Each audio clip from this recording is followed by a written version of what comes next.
Bayangkan, kau berjalan seorang diri, tersesat di sebuah desa asing. Penduduknya tampak ramah, tapi senyum mereka terlalu lebar. Makanan mereka berbau busuk, tapi tetap mereka suapkan padamu. Kau ingin pulang, tapi setiap jalan hanya membawamu kembali ke titik semula. Dan ketika akhirnya kau menemukan jalan keluar, apakah benar itu jalan pulang? Atau hanya pintu lain menuju desa yang tak pernah mengizinkan siapapun pergi?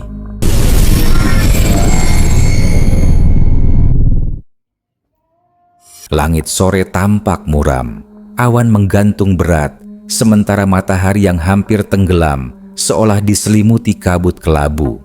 Raka, seorang musafir berusia 27 tahun, menapaki jalan setapak berbatu yang tak tahu kemana akan membawanya. Sejak pagi ia berjalan, meninggalkan desa terakhir yang ia singgahi. Ia terbiasa hidup berpindah-pindah, tidur di mushola, rumah kosong, atau sekadar beralaskan tanah di bawah pohon besar. Namun sore itu, ada sesuatu yang berbeda.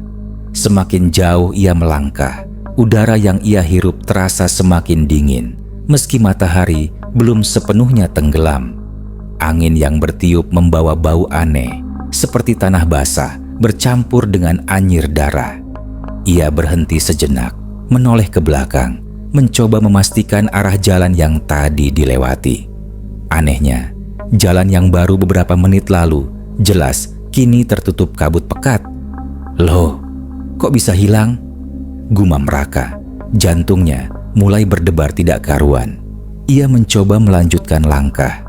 Jalan setapak itu kini berubah, lebih sempit dengan pepohonan bambu yang menjulang tinggi di kanan kiri. Suara gesekan batang bambu ditiup angin terdengar seperti bisikan manusia. Semakin ia berjalan, semakin jelas bisikan itu, seperti banyak orang yang bercakap pelan, namun tak ada satupun kata yang bisa dipahami. Peluh dingin mengalir di pelipisnya. Mungkin aku terlalu capek. Sedikit lagi pasti sampai desa. Ia mencoba menenangkan diri, meski dalam hati rasa takut makin kuat. Beberapa saat kemudian, samar-samar terdengar suara gamelan. Awalnya lirih, lalu semakin jelas. Dentingannya tak beraturan, ada yang lambat, ada yang cepat, membuat dada Raka semakin sesak. Suara itu bukan berasal dari radio atau pengeras suara, melainkan seperti ditabuh langsung, hidup dan nyata. Dengan penuh rasa penasaran bercampur takut, Raka mengikuti arah suara itu. Ia menuruni sebuah jalan curam, dan di bawah sana, di tengah kabut, tampak deretan rumah bambu beratap ijuk. Asap tipis mengepul dari beberapa tungku, menandakan ada kehidupan. Alhamdulillah, desa, ucapnya lega, meski matanya masih waspada.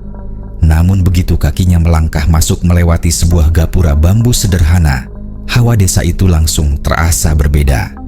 Udara yang tadinya dingin kini semakin menusuk tulang, dan entah mengapa, dunia terasa lebih sepi. Penduduk desa mulai bermunculan.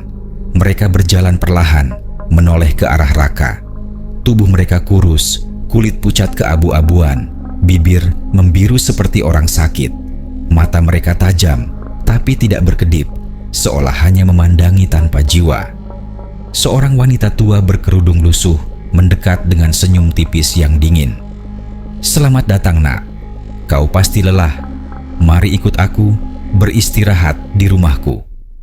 Raka terdiam, bingung apakah harus menolak atau menerima. Namun tatapan wanita itu menusuk, membuatnya tak enak hati untuk berkata, "Tidak." Akhirnya, ia hanya mengangguk pelan. "Iya, Bu. Terima kasih." Rumah wanita tua itu sederhana, berdinding bambu. Namun begitu masuk, Raka merasakan keanehan lain. Tidak ada lampu minyak, tapi rumah itu tetap diterangi cahaya kuning pucat yang tak jelas sumbernya. Bau anyir samar memenuhi udara, bercampur dengan aroma kayu basah. Wanita itu menyajikan makanan di atas piring tanah liat. Isinya nasi berwarna hitam pekat dengan lauk yang tak bisa dikenali, entah daging atau sayuran. Rasanya hambar, bahkan agak amis, tapi karena lapar, Raka menelannya juga. Di luar, suara gamelan kembali terdengar. Kali ini lebih keras, iramanya seperti nyanyian duka. Raka berusaha pura-pura tidak mendengar, tapi jantungnya berdetak semakin cepat. Ketika ia memberanikan diri bertanya pada wanita tua itu, "Bu, suara gamelan itu dari mana?" Wanita itu berhenti sejenak, lalu menoleh dengan tatapan dingin. Senyumnya melebar, tapi aneh, seolah wajahnya tak seharusnya bisa tersenyum selebar itu. Ia menjawab pelan, "Itu untuk mereka yang tak pernah keluar dari desa ini." Raka tercekat. Bulunya meremang seketika. Rasa dingin menjalar dari tengkuk sampai ujung kaki. Malam itu, ia berbaring di tikar tipis. Namun matanya tak bisa terpejam. Di luar, suara gamelan semakin keras, bercampur dengan bisikan-bisikan aneh yang seolah berputar di kepalanya. Setiap kali ia menoleh ke jendela, ia melihat bayangan orang-orang berjalan di luar rumah. Tapi langkah mereka tidak menimbulkan suara. Saat ia mencoba menenangkan diri dengan doa, samar-samar terlihat di sudut ruangan sosok anak kecil duduk membelakanginya. Tubuhnya basah kuyup seperti habis terendam air. Rambutnya menutupi wajah. Ia hanya diam, tidak bergerak, seolah menunggu sesuatu. Raka menutup matanya rapat-rapat. Tubuhnya gemetar hebat. "Ya Allah, lindungi aku," bisiknya lirih. Dan malam pertamanya di desa gaib itu berubah menjadi malam terpanjang dalam hidupnya. Pagi itu, Raka terbangun dengan tubuh kaku dan kepala berat. Ia merasa seperti tidak benar-benar tidur, melainkan hanya berdiam diri semalaman sambil menahan rasa takut. Cahaya kuning pucat yang entah dari mana sumbernya masih menerangi ruangan, sama sekali tidak berubah sejak malam tadi. Seolah-olah waktu di desa itu tak bergerak. Wanita tua pemilik rumah muncul dari dapur, membawa mangkuk besar berisi bubur berwarna abu-abu yang mengeluarkan bau anyir. "Makanlah nak, kau butuh tenaga." Raka menelan ludah. Rasanya perutnya masih penuh meski ia terakhir makan malam. Anehnya, ia tidak merasa lapar. Namun untuk menghormati, ia mencicipi bubur itu. Rasanya pahit bercampur amis, membuat lidahnya ingin muntah. Dengan paksa, ia menelan satu suapan, lalu meletakkan mangkuk itu. Wanita itu menatapnya tanpa berkedip, lalu tersenyum tipis. "Jangan khawatir, kau akan terbiasa." Kata-kata itu membuat bulu kuduk Raka kembali berdiri. Ia berpura-pura mengangguk, padahal pikirannya hanya satu. Ia harus mencari jalan keluar dari desa aneh ini.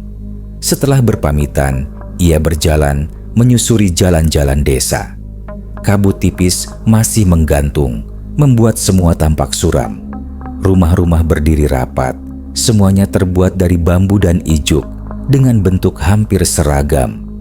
Penduduk lalu lalang menatap Raka dengan tatapan kosong yang sama seperti semalam.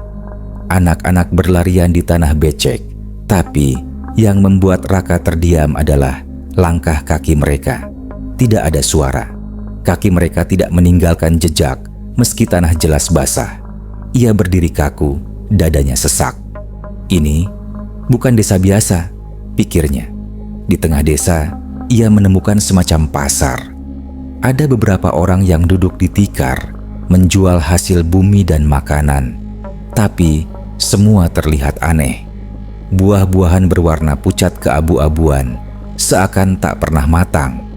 Ikan-ikan yang dijajakan memiliki mata merah menyala, seolah masih hidup meski insangnya tak lagi bergerak. Daging yang digantung warnanya gelap kehitaman, berbau besi karatan.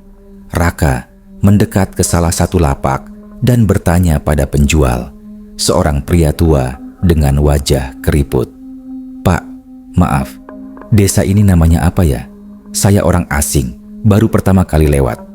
Pria tua itu tersenyum tipis, senyumnya kaku, bibirnya retak-retak. Desa ini tak punya nama. Kau cukup tahu, orang luar jarang bisa masuk ke sini. Kau beruntung." Nada suaranya tenang, tapi justru menambah rasa takut dalam dada Raka. Ia berusaha menahan diri untuk tidak bertanya lebih banyak. Namun, sebelum ia pergi, pria tua itu menambahkan pelan, "Jangan mencoba keluar. Jalan di sini selalu membawa orang kembali ke titik awal. Kau bisa berjalan seharian dan tetap kembali ke pasar ini." Ucapan itu membuat darah Raka serasa berhenti mengalir. Ia cepat-cepat mundur, meninggalkan lapak itu. Ia mencoba membuktikan ucapan pria itu. Raka berjalan ke arah barat, melewati kebun bambu. Setelah hampir 1 jam berjalan, ia menemukan jalan menanjak yang seharusnya mengarah ke luar desa. Namun, ketika sampai di ujung tanjakan, ia melihat sesuatu yang membuatnya hampir gila. Pasar yang sama, lapak-lapak yang sama, orang-orang yang sama. Bahkan pria tua tadi masih duduk di tempatnya, seolah menunggu Raka kembali. Tidak mungkin, ini tidak mungkin. Raka hampir berteriak, napasnya tersengal. Beberapa penduduk menoleh padanya. Tatapan mereka hampa, tapi seakan menyimpan sesuatu. Raka merasa mereka semua tahu bahwa ia sedang putus asa dan mereka menyukai itu. Hari mulai berganti malam, meski matahari di desa itu seakan bergerak terlalu cepat. Langit baru saja terang, tiba-tiba sudah gelap lagi. Tidak ada senja, tidak ada perubahan warna langit. Hanya terang dan gelap yang berpindah begitu saja. Malam itu, Raka kembali ke rumah wanita tua yang menampungnya. Ia tidak punya pilihan. Wanita itu menyiapkan makanan yang sama, nasi hitam dan lauk yang tak jelas. Raka menolak dengan alasan kenyang. Wanita itu hanya menatapnya lama sekali sebelum akhirnya berbalik. Tatapan itu menimbulkan rasa merinding yang lebih menusuk daripada gamelan yang kini terdengar lagi. Raka berbaring, mencoba tidur.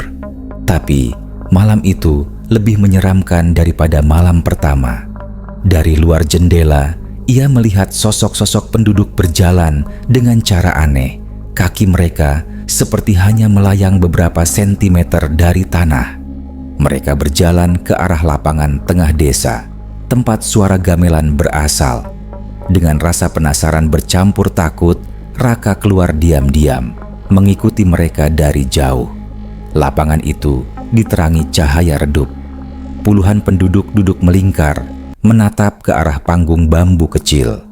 Di atas panggung ada beberapa penabuh gamelan. Namun Raka terkejut ketika melihat lebih jelas. Gamelan itu bukan dari logam, melainkan dari tulang-tulang putih yang besar dan panjang. Kayu pemukulnya hitam, seolah terbakar. Iramanya menekan, membuat kepala Raka pening. Dan di tengah panggung muncul sosok-sosok tinggi kurus. Kulit mereka hitam legam, wajah tanpa mata, hanya rongga kosong. Mereka menari dengan gerakan patah-patah, menyeramkan, tak wajar dilihat mata manusia. Penduduk desa menatap dengan wajah datar, seolah menikmati pertunjukan horor itu. Tidak ada yang berbicara, tidak ada yang bergerak selain sosok-sosok penari itu. Raka menutup mulutnya rapat-rapat agar tidak menjerit. Tubuhnya gemetar hebat. Ia merasa jika ia terlalu lama menyaksikan itu, pikirannya bisa hancur. Saat ia hendak mundur, tiba-tiba sebuah tangan keriput menyentuh pundaknya. Raka hampir berteriak, tapi suara lirih menahannya. "Jangan keras-keras, aku tahu kau orang luar." Raka menoleh. Seorang kakek berdiri di belakangnya. Tidak seperti penduduk lain, mata kakek ini masih hidup, berkilat penuh kesadaran. Wajahnya serius, penuh keriput, tapi jelas berbeda dari wajah kosong penduduk lain. "Jika kau ingin selamat, ikuti aku besok pagi. Tapi jangan makan lagi makanan mereka. Jangan," bisik kakek itu. Raka tertegun, keringat dingin bercucuran. Ia ingin bertanya, tapi kakek itu sudah menghilang ke balik kabut. Dan di lapangan, suara gamelan dari tulang terus menggema, seakan menyambut jiwa-jiwa yang tak pernah bisa keluar. Malam itu, setelah sosok kakek misterius berbisik padanya, Raka kembali ke rumah wanita tua dengan langkah gemetar. Suara gamelan dari lapangan terus menggema, dentingannya menusuk kepala, membuat pikirannya berputar. Ia ingin tidur, tapi tubuhnya terlalu tegang. Ia berbaring di tikar, menatap langit-langit bambu. Suara-suara lirih seperti bisikan mengikuti di telinganya, padahal tak ada siapapun di ruangan. Sesekali ia melihat bayangan lewat di sudut mata, tapi saat menoleh tak ada apa-apa. "Jangan makan makanan mereka," kata-kata kakek tadi terngiang terus. Raka menelan ludah, menatap piring di pojok ruangan. Nasi hitam dan lauk yang sudah disajikan, si wanita tua kini tampak lebih menjijikkan. Ia merasa jika ia menelan itu lagi, tubuhnya akan ikut berubah menjadi pucat keabu-abuan seperti penduduk lain. Ketika tengah malam, ia mendengar suara langkah di luar rumah. Langkah itu bukan langkah manusia biasa, pelan, menyeret, dan bergema, seakan-akan tanah sendiri yang bergetar. Raka memberanikan diri mengintip lewat celah bambu. Pemandangan yang ia lihat membuat darahnya membeku. Beberapa penduduk desa berjalan melewati rumah, tapi kini wajah mereka tak lagi samar. Kulit mereka mulai mengelupas, memperlihatkan daging kehitaman di baliknya. Mata mereka kosong, tapi di dalam bola mata itu ada bayangan wajah-wajah lain, seolah banyak jiwa terperangkap di dalam satu tubuh. Raka buru-buru mundur dari celah jendela. Napasnya tersengal, keringat membanjiri wajah. Ia memejamkan mata, berdoa dalam hati, berharap semua itu hanya mimpi. Namun tiba-tiba, pintu rumah terbuka perlahan. Wanita tua pemilik rumah berdiri di ambang pintu. Wajahnya pucat, bibirnya membiru, tapi senyumnya menganga terlalu lebar hingga pipinya robek. Suaranya serak, namun jelas. "Kau sudah menjadi bagian dari kami. Jangan mencoba lari." Raka hampir berteriak, tapi ia menahan suaranya. Ia hanya berpura-pura tertidur, meski tubuhnya gemetar hebat. Wanita itu berdiri cukup lama, menatap Raka. Matanya tidak berkedip. Hingga akhirnya, perlahan ia menutup pintu dan pergi. Raka menunggu lama, memastikan keadaan benar-benar sepi. Lalu ia memutuskan satu hal. Besok pagi, ia akan mencari kakek itu. Ia harus keluar dari desa ini. Pagi datang tanpa transisi. Tidak ada fajar, tidak ada ayam berkokok. Hanya gelap, lalu tiba-tiba terang dengan cahaya pucat yang sama. Raka bangkit dengan mata sembab, kurang tidur. Wanita tua itu masih di rumah, duduk di pojok ruangan dengan pandangan kosong, seperti patung. Tanpa bicara, Raka keluar. Ia berkeliling desa, mencari sosok kakek misterius yang semalam menolongnya. Namun, desa itu seperti labirin. Kemanapun ia melangkah, jalannya berputar, mengembalikannya ke tempat yang sama. Di tengah keputusasaan, ia kembali mendengar suara gamelan. Kali ini lebih keras, dentingannya seperti berasal dari dalam kepalanya sendiri. Tubuhnya gemetar, langkahnya seperti ditarik menuju lapangan tengah desa. Dan disitulah ia melihatnya lagi, ritual gamelan kematian. Penduduk desa duduk melingkar, wajah mereka semakin jelas menyeramkan. Beberapa sudah tak berbentuk manusia utuh. Ada yang wajahnya tanpa mulut, ada yang tubuhnya berlubang, tapi tetap duduk seolah normal. Di tengah, penabuh gamelan memukul bilah-bilah tulang yang berkilat pucat. Irama itu semakin cepat, semakin menghantam jantung Raka. Dan kali ini, dari panggung muncul sesuatu yang berbeda. Sosok raksasa tinggi dengan wajah menyerupai tengkorak. Matanya kosong tapi mengeluarkan asap hitam. Raka merasa tubuhnya ditarik untuk ikut bergabung dalam lingkaran. Ia melangkah tanpa sadar, Kakinya berat, seakan ada kekuatan yang mengikat. Saat ia hampir masuk ke lingkaran itu, sebuah tangan menariknya dari belakang. "Jangan, ikut aku." Suara kakek itu terdengar jelas. Raka menoleh. Benar, kakek misterius itu berdiri di sana. Wajahnya penuh keriput, tapi matanya berkilat penuh ketegasan. Ia menarik Raka masuk ke lorong kecil di antara rumah-rumah bambu. Mereka berlari, napas Raka memburu.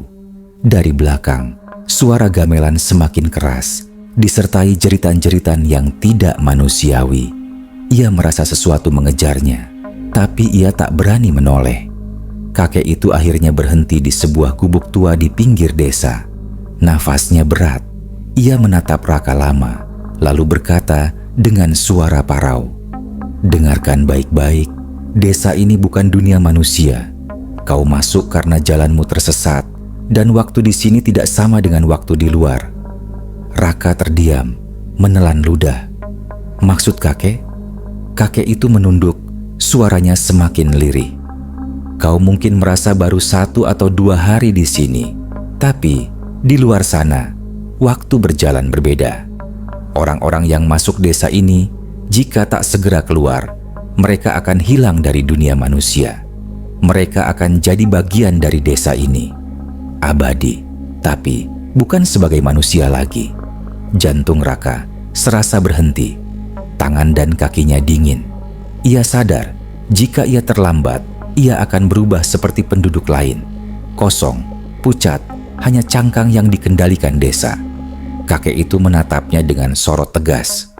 "Aku bisa menuntunmu keluar, tapi hanya sekali kesempatan. Jika gagal, kau takkan pernah bisa kembali." Di luar, suara gamelan makin keras, seperti mengetahui bahwa Raka sudah mengetahui rahasia. Dari kejauhan, terlihat sosok-sosok hitam tinggi berjalan ke arah mereka. Langkahnya lambat tapi pasti. Kakek itu menggenggam lengan Raka erat-erat. "Kau siap? Jika ingin hidup, kau harus percaya padaku." Dan malam itu, untuk pertama kalinya, Raka sadar ia bukan hanya tersesat di sebuah desa. Ia tersesat di gerbang antara dunia manusia dan dunia gaib, dan waktu terus berjalan. Raka masih terengah-engah setelah kakek tua itu menariknya masuk ke gubuk reot di pinggir desa. Nafasnya memburu, telinganya berdengung oleh suara gamelan yang tak kunjung berhenti. Dentingannya kini terdengar lebih cepat, seperti mengikuti detak jantungnya. Di luar, kabut semakin tebal. Sosok-sosok tinggi hitam yang tadi ia lihat semakin dekat, melangkah perlahan dengan kepala menunduk, tapi setiap langkah mereka seolah mengguncang tanah. Kakek itu menutup pintu gubuk rapat-rapat, lalu berbisik dengan nada tegas, "Mereka sudah tahu kau bukan bagian dari desa ini. Jika kau bertahan di sini lebih lama, kau akan hilang. Tubuhmu tetap ada, tapi jiwamu akan ditelan." Raka menatap kakek itu, wajahnya penuh ketakutan. "Kenapa aku bisa masuk ke desa ini? Aku hanya berjalan di jalan setapak." Tiba-tiba, semuanya berubah. Kakek itu menarik napas panjang. Desa ini adalah perbatasan. Ia hanya muncul bagi mereka yang tersesat atau yang hatinya kosong. Kau datang dengan jiwa musafir, tanpa tujuan, tanpa ikatan. Desa ini suka dengan jiwa seperti itu karena mudah dicuri. Kau tidak sadar sudah terjebak di sini. Raka terdiam, bulu kuduknya berdiri. Ia mengingat kembali perjalanannya. Memang benar, ia hanya mengikuti jalan setapak tanpa arah. Seolah ada kekuatan yang menuntunnya masuk. "Sekarang bagaimana aku bisa keluar, kek? Tolong aku tidak mau jadi seperti mereka." Suara Raka bergetar. Kakek itu menatapnya tajam. "Keluar dari sini bukan hal mudah. Desa ini hidup. Ia menipu mata dan pikiran. Kau bisa berjalan lurus, tapi akan kembali ke tempat yang sama. Itulah kenapa banyak orang akhirnya menyerah, tinggal di sini, lalu berubah." Raka memegang kepalanya yang berdenyut. Ia teringat kejadian kemarin ketika ia mencoba keluar lewat tanjakan, tapi akhirnya kembali ke pasar yang sama. Semua terasa seperti lingkaran tanpa ujung. Lalu apa yang harus kulakukan? Kakek itu mendekat, suaranya lirih. Ada jalan keluar, tapi hanya satu. Gerbang itu hanya muncul sekali dalam satu lingkaran waktu desa ini. Jika kau melewatkannya, kau tak akan pernah kembali. Raka tercekat. Di mana gerbang itu? Kakek itu menatap ke arah kabut di luar. Gerbang itu muncul di tepi desa, di antara bambu-bambu tua. Tapi hanya pada saat gamelan mencapai puncak. Saat itu, roh-roh desa berkumpul dan celah terbuka. Kalau kau tak bisa melewati sebelum gamelan berhenti, kau akan selamanya terkunci. Suara gamelan semakin keras, seakan mendengar percakapan mereka. Dentingannya menusuk telinga, membuat kepala Raka terasa mau pecah. Tiba-tiba, dari balik celah bambu dinding gubuk, tampak bayangan wanita tua pemilik rumah tempat Raka menginap. Matanya kosong, wajahnya retak seperti tanah kering. Bibirnya bergerak meski suaranya tidak keluar. Ia hanya membuka mulut lebar-lebar, memperlihatkan gigi hitam berjejer. Raka merinding, mundur ke belakang. Dia mengikuti aku. Kakek itu menatap tajam, lalu berkata cepat, "Mereka semua ingin kau jadi bagian dari mereka. Kau sudah makan makanan mereka, itu artinya separuh kakimu sudah menginjak tanah desa ini. Jika kau terlambat, tubuhmu akan berubah. Kau akan kehilangan wajahmu sendiri." Raka terdiam, tubuhnya lemas. Ia menatap tangannya, dan untuk pertama kali ia sadar, kulit di punggung tangannya tampak sedikit memucat, hampir keabu-abuan. Ia gemetar. "Ya Allah, aku sudah mulai berubah." Kakek itu mengangguk perlahan. "Tapi masih bisa diselamatkan, asal kau ikuti aku sekarang." Tanpa menunggu jawaban, kakek itu membuka pintu gubuk. Kabut langsung menerpa wajah mereka. Suara langkah-langkah aneh terdengar semakin dekat. Sosok-sosok tinggi hitam kini sudah berdiri tak jauh, meski masih belum bergerak cepat. "Cepat, jangan menoleh," seru kakek itu sambil menarik Raka. Mereka berlari menembus jalan-jalan desa yang berliku. Setiap sudut tampak sama, rumah-rumah bambu yang seragam, wajah-wajah penduduk kosong yang hanya menatap. Namun semakin mereka berlari, semakin jelas Raka merasakan sesuatu mengawasi dari atas. Saat ia menoleh sekilas ke langit, ia melihat bayangan besar melayang. Wajah tengkorak raksasa dengan mata kosong mengawasi mereka dari balik kabut. Langkah mereka terhenti di sebuah jalan panjang dengan dinding bambu di kedua sisi. Kabut semakin tebal, tapi kakek itu terlihat yakin. Ini jalannya. Gerbang akan muncul di ujung sana. Raka menatap ke depan. Dari kejauhan, samar-samar terlihat cahaya oranye berkilat, seperti cahaya matahari sore yang menembus kabut. Dadanya berdebar kencang. "Itu jalan keluar." Kakek itu mengangguk cepat. "Tapi jangan berhenti. Jangan dengarkan suara apapun. Desa ini akan mencoba menghentikanmu dengan ilusi." Mereka berlari sekuat tenaga. Namun, semakin dekat dengan cahaya itu, suara gamelan berubah. Dari denting cepat menjadi melodi lirih penuh ratapan. Di sela-sela gamelan, Raka mulai mendengar suara lain. "Raka," suara itu jelas, suara ibunya. Lembut, penuh kasih, seperti yang selalu menenangkannya sejak kecil. Raka terhuyung, langkahnya melambat. Ia menoleh ke samping dan benar, di balik bambu, ia melihat sosok wanita dengan jilbab sederhana. Wajahnya mirip sekali dengan ibunya. "Raka, jangan tinggalkan ibu." Air mata menggenang di mata Raka. Ia ingin menghampiri, tapi kakek itu menjerit keras. "Itu bukan ibumu, itu mereka. Kalau kau berhenti kau tak akan pernah keluar."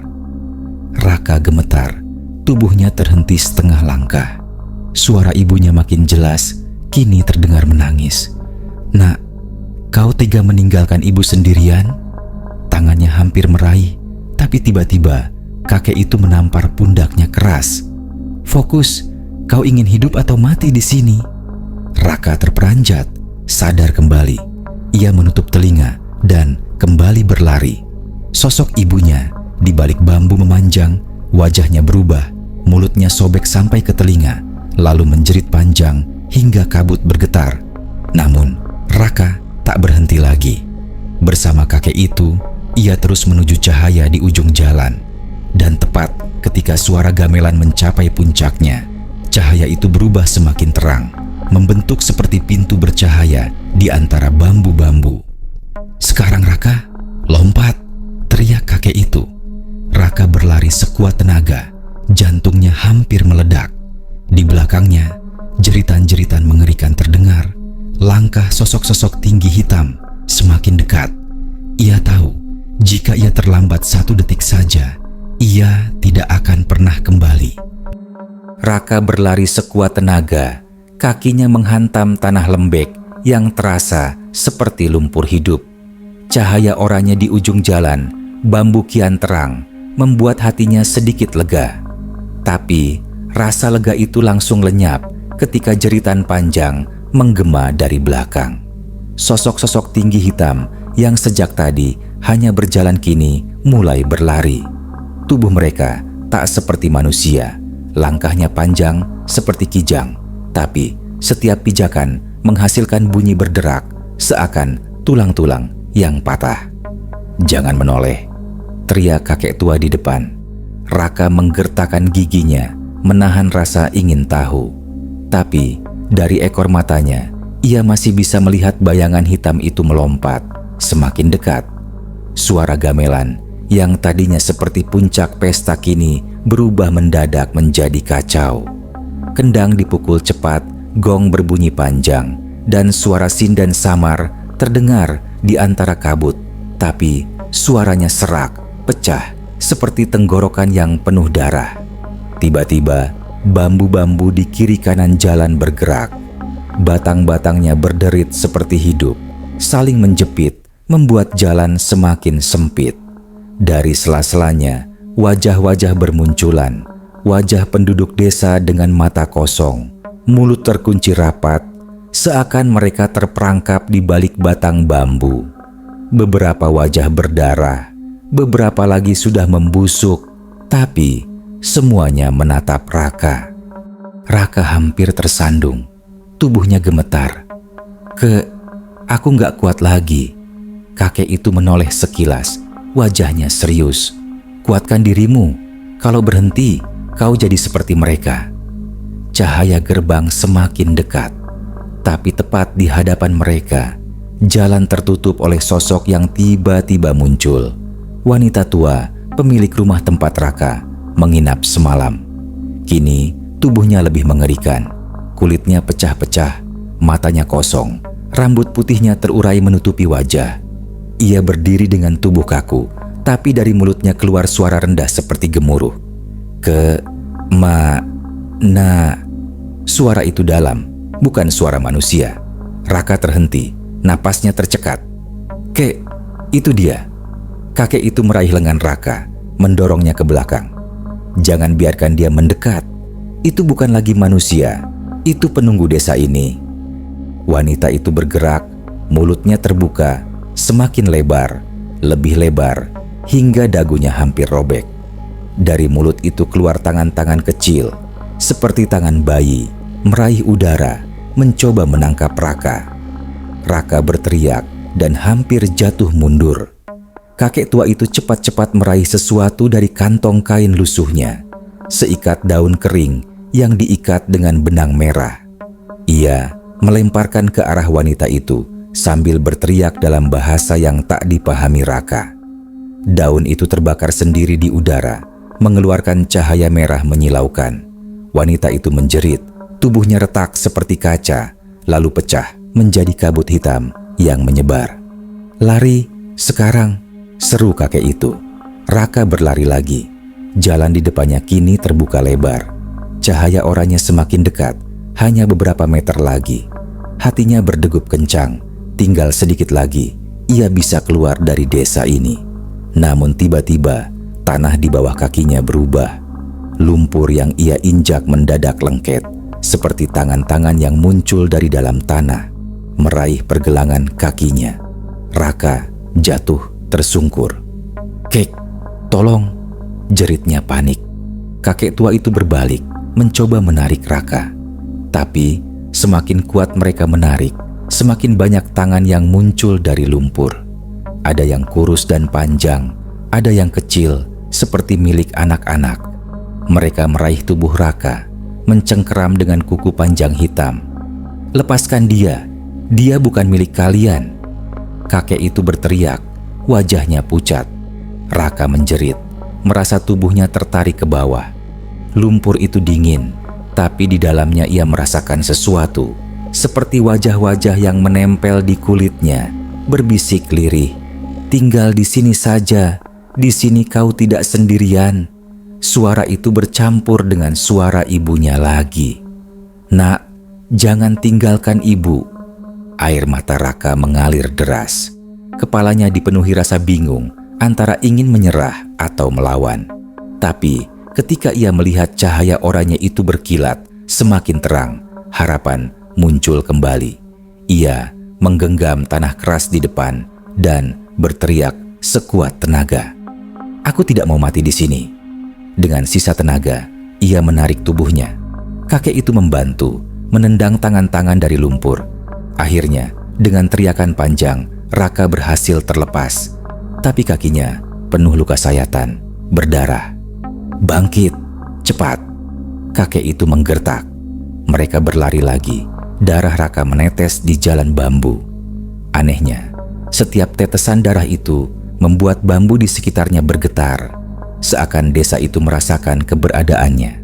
Dari belakang, sosok-sosok tinggi hitam makin mendekat. Langkah mereka kini begitu cepat, hampir melayang. Suara mereka bergema, bukan jeritan, tapi tawa panjang bercampur tangis. Gerbang cahaya sudah di depan mata, hanya tinggal beberapa langkah. Namun sebelum mereka mencapai, cahaya itu mulai bergetar, seperti lilin yang hampir padam. "Kek, gerbangnya mengecil!" Raka panik. Kakek itu menatapnya tajam. "Cepat masuk, jangan pikirkan aku." Raka terbelalak. "Apa maksudnya? Kita masuk bersama kan?" Kakek itu tersenyum tipis. Wajahnya mendadak terlihat lebih tua, lebih rapuh. "Tugas aku hanya menuntun. Tempatku memang di sini. Kau saja yang bisa kembali. Cepat, jangan buang waktu." Raka menggeleng, hatinya hancur. "Tidak, aku nggak mau ninggalinmu." Suara gamelan semakin kacau, seperti ribuan orang menabuh alat musik tanpa irama. Kabut semakin pekat, sosok-sosok hitam hampir meraih mereka. Kakek itu menjerit, mendorong tubuh Raka dengan tenaga yang entah dari mana. "Pergi!" Raka terlempar ke depan, tubuhnya melayang ke arah cahaya. Sesaat sebelum masuk, ia sempat menoleh, melihat kakek itu terseret oleh tangan-tangan dari tanah, ditarik ke bawah sambil tetap menatap Raka dengan senyum tipis. "Kek!" Raka menjerit, tapi tubuhnya sudah melewati cahaya. Seketika, semua suara hilang. Gamelan, jeritan, tawa, lenyap. Ia hanya mendengar detak jantungnya sendiri. Tubuh Raka jatuh keras ke tanah kering. Ia meringis, merasakan sakit di sekujur tubuh. Napasnya terengah-engah. Untuk beberapa saat, ia hanya berbaring, menatap langit di atasnya. Bukan lagi langit gelap penuh kabut, melainkan langit senja biasa. Jingga lembut, tenang, dan nyata. Raka terduduk perlahan. Jalan yang ia injak kini bukan lagi jalan bambu misterius, tapi jalan setapak berbatu di tepi sawah yang familiar. Ia mengenalinya, jalan yang biasa ia lalui menuju rumah ibunya. Air matanya mengalir deras. Ia berhasil kembali. Namun seketika hatinya terhimpit rasa bersalah. Ingatannya melayang pada wajah kakek tua itu yang terseret ke dalam tanah sambil tetap tersenyum. Suara terakhirnya masih terngiang di telinga Raka. "Pergi!" Raka menutup wajah dengan kedua tangannya. Tubuhnya bergetar. "Kenapa? Kenapa aku harus selamat sendiri? Suasana sepi. Angin sawah berdesir lembut, sangat kontras dengan kegaduhan mencekam desa gaib tadi. Ia ingin meyakinkan dirinya bahwa semua itu hanya mimpi buruk. Tapi rasa sakit di kakinya nyata. Luka sayatan dalam dari tangan-tangan tanah masih berdarah. Raka berdiri tertatih, mencoba melangkah pulang. Ia ingin sekali memeluk ibunya, menceritakan semua ini, dan memastikan bahwa ia benar-benar kembali ke dunia nyata. Namun, baru beberapa langkah, ia mendengar sesuatu. "Nak!"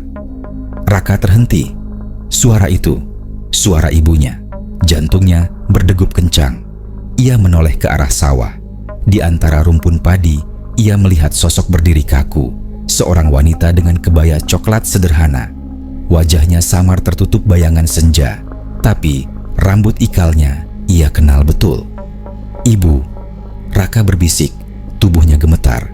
Wanita itu melangkah perlahan keluar dari sawah. Senyumnya tipis, matanya menatap penuh kasih. "Kau sudah pulang, Nak. Ibu menunggumu." Air mata Raka semakin deras. Ia berlari, meski tertatih, mendekati sosok itu. Namun, tepat ketika ia tinggal beberapa langkah lagi, angin berembus kencang. Bayangan wanita itu bergoyang aneh, wajahnya perlahan berubah. Senyumnya retak, matanya kosong. Dari mulutnya keluar suara rendah, bukan lagi suara ibunya. "Kau pikir kau sudah keluar?" Raka berhenti mendadak. Tubuhnya membeku. "Tidak, ini nggak mungkin." Wanita itu mendekat, tubuhnya makin tinggi, makin gelap. Rambutnya menjulur panjang hingga ke tanah. Wajahnya pecah-pecah seperti tanah kering. Dari dalam tubuhnya terdengar gamelan samar, gong pelan, kendang lirih, suara yang seharusnya hilang bersama gerbang cahaya. "Tidak, tidak, aku sudah kembali, aku sudah kembali." Raka berteriak, mundur sambil terhuyung. Tapi suara gamelan makin jelas. Sawah di sekelilingnya berubah perlahan. Padi menghitam, tanah merekah, dan kabut tipis merayap dari balik petak sawah. Raka menoleh ke belakang. Jalan setapak berbatu yang tadi ia kenali perlahan lenyap, digantikan jalan bambu yang sama dengan wajah-wajah yang kembali menatap dari sela batang. Tidak ada lagi keraguan. Ia tidak pernah benar-benar keluar. Gerbang yang ia lewati hanyalah jebakan lain. Raka jatuh berlutut, tubuhnya gemetar hebat. "Kenapa? Kenapa aku tidak bisa keluar?" Sosok wanita tinggi itu mendekat. Langkahnya lambat tapi pasti. Dari mulutnya kini keluar suara-suara banyak orang. Tangisan, tawa, jeritan. Di antara itu semua, suara kakek tua juga terdengar, jauh dan berat. "Maafkan aku pun tak bisa pergi." Raka menutup telinga, berteriak sekuat tenaga. Tapi suara itu memenuhi kepalanya, menembus pikirannya. Lalu tanah di bawahnya kembali retak. Tangan-tangan hitam muncul lagi, meraih kakinya, lengannya, bahkan lehernya. Mereka menariknya perlahan ke bawah. "Aku tidak mau di sini. Lepaskan aku." Raka meronta, berusaha melepaskan diri.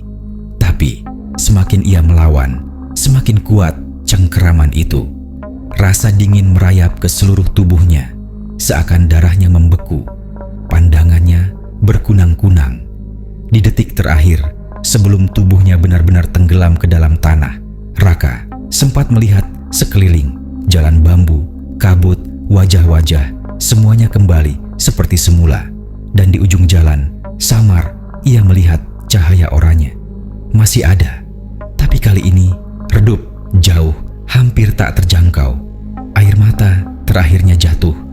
"Tolong, siapapun, tolong aku." Lalu semuanya gelap. Keesokan paginya, warga desa di dunia nyata menemukan sebuah hal aneh di tepi sawah. Sebuah sandal kotor penuh lumpur, tergeletak sendirian. Tidak ada pemiliknya. Beberapa orang mengenal sandal itu sebagai milik Raka, pemuda desa yang semalam tak pernah kembali ke rumah. Mereka mencari ke segala penjuru, tapi tak pernah menemukannya. Sejak hari itu, orang-orang mulai bercerita. Setiap kali malam tiba dan kabut turun, dari arah sawah terdengar samar suara gamelan, dan kadang jeritan seorang pemuda yang memanggil ibunya. Dan jalan setapak menuju sawah itu perlahan mulai ditumbuhi bambu.